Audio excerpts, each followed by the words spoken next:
Good morning po. Shoutout sa mga katulad ko na inaatake ng gout. Time check tayo. Quarter to 1 ng madaling araw. Medyo dahan-dahan yung salita ko kasi tulog na yung mga kasama ko. Wait lang, kuha lang ako ng tubig. Deep lang. Page 9 po. Kaninang umaga, nag-test ako nung aking pH level na, yung aking uric acid. Hindi naman masyado mataas, pero hindi pa rin talaga nawawala. Hindi pa rin talaga nagli-level siya.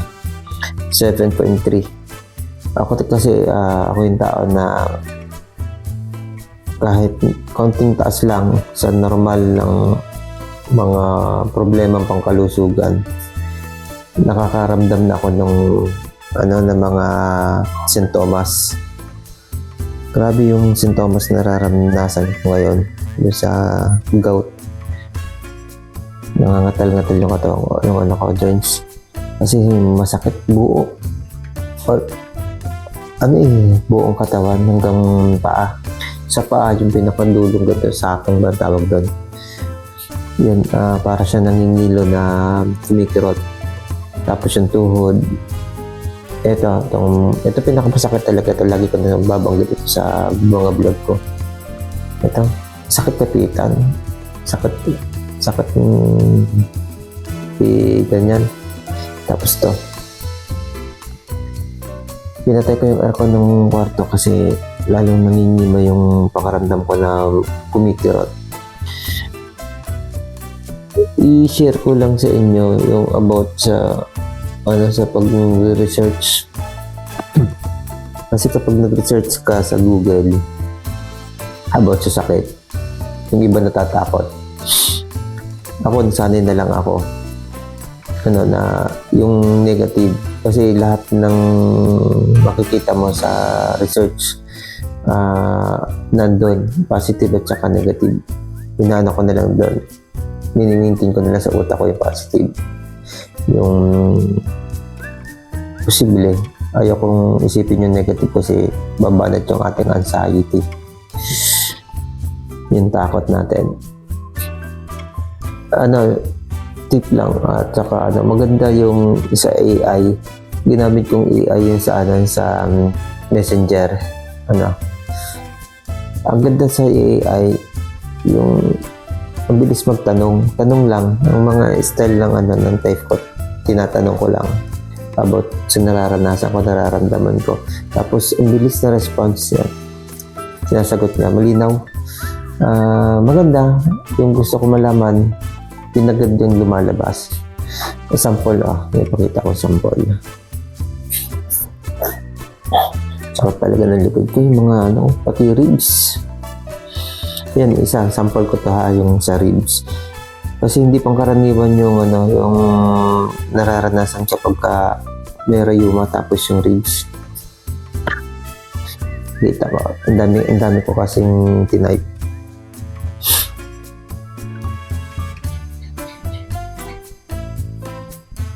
Hindi siya nakakatakot. Yung sa Meta AI, yung sa Messenger.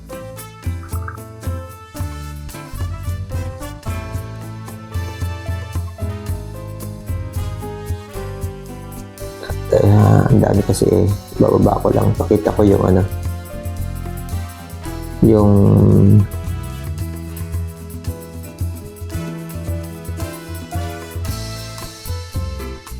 ito katulad dito. Tatakot tayo sa pag-inom ng gamot kasi posible na magkaroon tayo ng kidney problem. Lalo na yung alam natin na delikado din sa kidney ang may sakit na uric acid. Tinanong ako kay Meta. Sabi ko, hanggang kailan ang haba ng panahon sa pag-inom ng gamot sa pampababa na uric acid na hindi mapapahamak ibang kondisyon sa kalusugan. Kasi yun nga, nakakatakot na tuloy-tuloy, di ba sabi ko, tinigil ko talaga, hindi pa ako bumabalik sa doktor. Dahil baka bigyan naman ako ng gamot, tatakot ako uminom ng tuloy-tuloy na mahabang panahon ng gamot dahil baka masira kidney. Ito yung sagot ni Meta. Ang haba ng panahon sa pag-inom ng gamot sa pampababa ng uric acid ay depende sa iba't ibang faktor tulad ng kalubhaan ng kondisyon. Kung iyong uric acid level ay napakataas o kung meron kang mga sintomas ng gout, maaaring kailanganin mong uminom ng gamot sa pangmatagalang panahon. Ibig sabihin, pwede pala na uminom ng gamot sa pangmatagalang panahon. Number 2, uri ng gamot. Merong iba't ibang uri ng gamot na pampababa na uric acid at ang ilan ay maaaring gamitin sa pangmatagalang panahon. Number 3, kondisyon sa kalusugan. Kung mayroon kang ibang kondisyon sa kalusugan tulad ng kidney disease o liver disease, maaaring kailanganin mong mag-ingat sa pag-inom ng gamot. At sa pangkalahatan, ang mga gamot na pampababa ng uric acid ay maaaring gamitin sa pangmatagalang panahon, ngunit kailangan mo, number 1, regular na sumailalim sa pagsubaybay. Normal naman dapat yan na lagi tayo nagpapakita sa ating mga doktor, lalo na kung may iniinom tayong gamot. Kung ano yung dapat nagbibigay tayo ng feedback kung ano yung nararanasan natin, kung may pagbabago ba, ano yung uri ng pagbabago, good ba siya o bad. Yan. Ito, dahil lang para makita kung ano ang gamot ay epektibo, kung mayroong anumang side effect, hindi ba mahalaga. Katulad ko, nagkaroon ako ng side effect doon sa isang gamot para sa uric acid. Tinanggal muna ni Doc Penaltan kasi nagkaroon ako ng allergy. Doon sa mababang dosage, nagkaka-allergy ako. Nabanggit sa akin ni Doc na kung doon sa binigay niyang gamot hindi pa tatala, babalik yung gamot na saan ako na allergy pero sa mataas na dosage.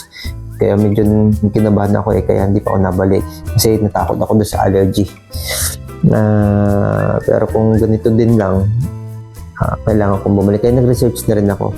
Ano ba yung posible sa pag-inom ng gamot? Ano ba bang nangyayari?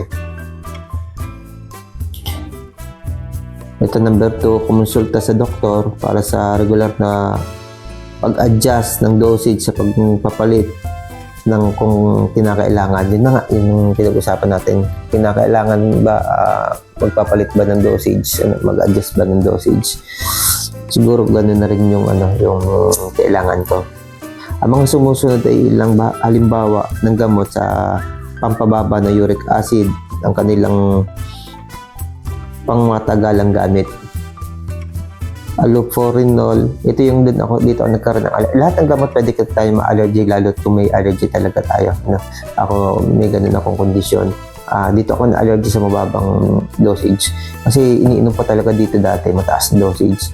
Tapos ibinabanga dahil hindi naman ganun kataasan yung gout ko. Kaso nga lang, ang problema ko, mahirap siyang pababain. Nasa angkan, nasa dugo ng lahi namin. Maaaring gamitin ng pangmatagalang panahon, ngunit kailangan mong regular na sumailalim sa patnubay ng mga doktor. Kasi pwede siyang magkaroon ng kidney function.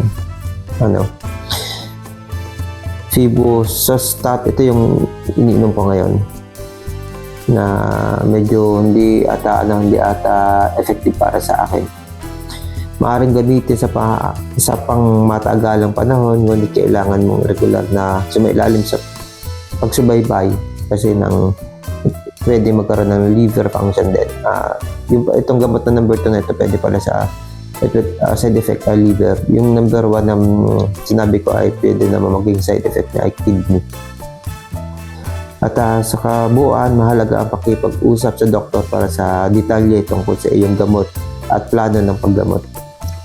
Ito yung isa sa mga sagot ni Meta AI. Magandang hindi siya nakakatakot. Yung gusto mong maintindihan maiintindihan mo. Ito pa, sample pa natin. Meron pa ako dito.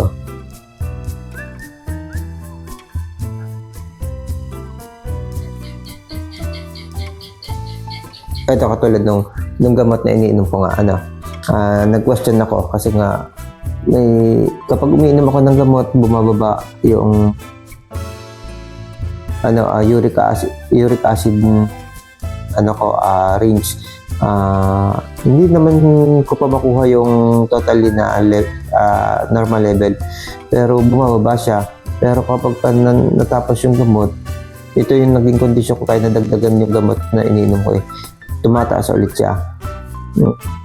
Ngayon natapos na yung ilang linggo na natapos. Wala, na-maintain siya sa taas.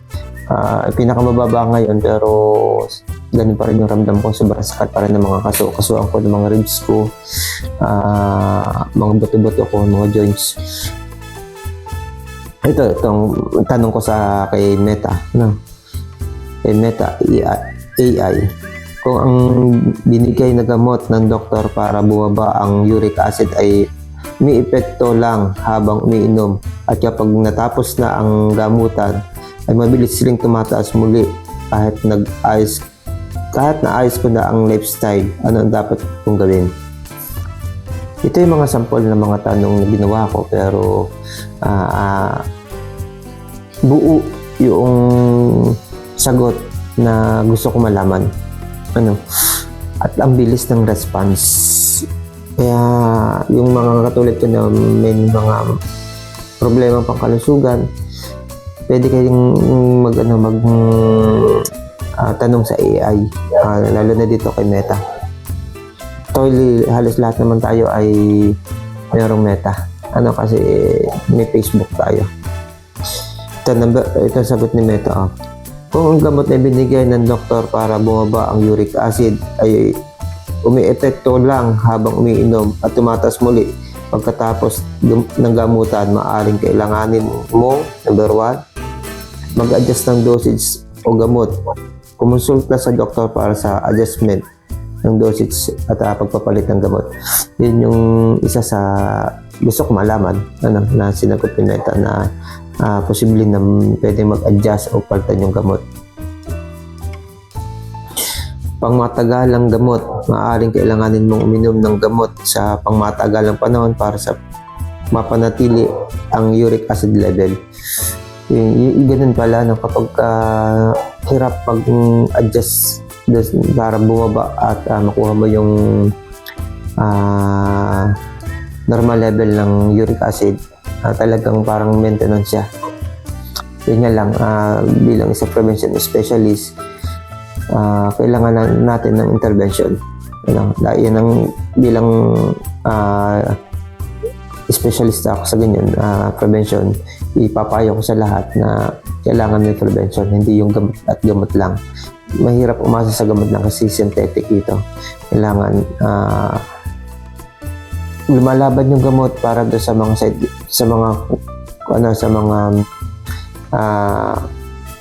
tawag natin dito sintomas. Itong nararanasan ko sintomas ito na mataas na uric acid. Ang kailangan dito yung gamot. Kasi hindi naman basta kaya ito ng sa prevention yung sintomas. Ang makakapagbigay ng ginhawa dito gamot talaga. Tapos para hindi tayo yung kinatatakutan natin side effect, para hindi lumabas, kailangan may intervention. Kailangan natin yung prevention bilang isang uri na intervention. Number 2, Number 3, masusing pagbabago ng lifestyles. Siguraduhin at sumunod sa mga pagbabago ng lifestyle na nirekomenda ng doktor, tulad ng pagkain ng mga pagkain mababa sa purin. Ito na sinasabi ko na intervention. Andito din sa AI na sagot nila. Uminom na maraming tubig, mag-ehersisyo, magbawas ng timbang kung kinakailangan, regular na pagsubaybay Ito yung dapat lagi ka nagtetest para na kikita mo kung ano yung nababago sa kondisyon ng problema mong pangkalusugan. At kumonsulta sa mga espesyalista ng regular. Hindi yung nagpa-check up ka, nalaman mo sakit, hanggang doon na lang. Ikaw na lang yung bahala. Hindi po pwede yun kasi magiging drug abuse naman yun.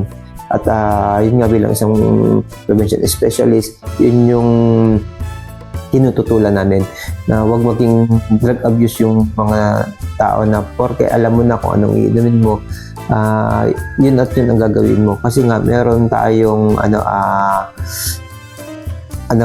side effect sa mga synthetic medicine. May malaking problema ang ating katawan kapag hindi tayo nasubaybayan ng mga doktor. Mga kaibigan, magandang umaga na, alauna na ng madaling araw. Hindi pa ako inantok kasi nga sa kondisyon. Bago ko tapusin yung vlog na to, meron akong isang na-search pa pala na gusto kong ipakita sa inyo. Tayo nasa ilalim na ata yan. Yun ay tungkol sa bakit ba tuwing gabi doon natin nararanasan natin yung hirap, yung mas matinding sakit ng rayuma, ng arthritis natin o ng gout natin, gout problem. Tsaka yung posible kasi nga hindi pangkaraniwan yung nararamdaman ko na buo, palimitan sa gout. Party-party lang. Yung sa akin hindi lahat kaya mahirap para sa kondisyon ko, lahat nararamdaman ko. Sinerch ko yun. Bilis ako na lang yung Ito mga kaibigan, sabi ko, ang tanong ko dun sa kay Meta ay bakit gabi mas masakit ang atake ng gout? Ito pangkaraniwan natin, ito nakakapagtaka sa gabi, ang problema, nahirapan tayo magtrabaho kasi nga napupuya tayo. Talaga siya, hindi nakakatulong. Chinek ko kung may yung mic kasi hindi ako makapagsalita na malayo yung camera sa akin. Ang sabi ni Meta, ang sakit na gout ay maaaring lumala sa gabi dahil sa ilang mga kadahilanan. Una, ang temperatura ng katawan ay natural na bumababa sa gabi. Yung pala isa sa dahilan. Basta't gabi na, may regular na pagbabaan temperature ng katawan natin. Magkaiba pala yung temperature ng araw at saka ng gabi.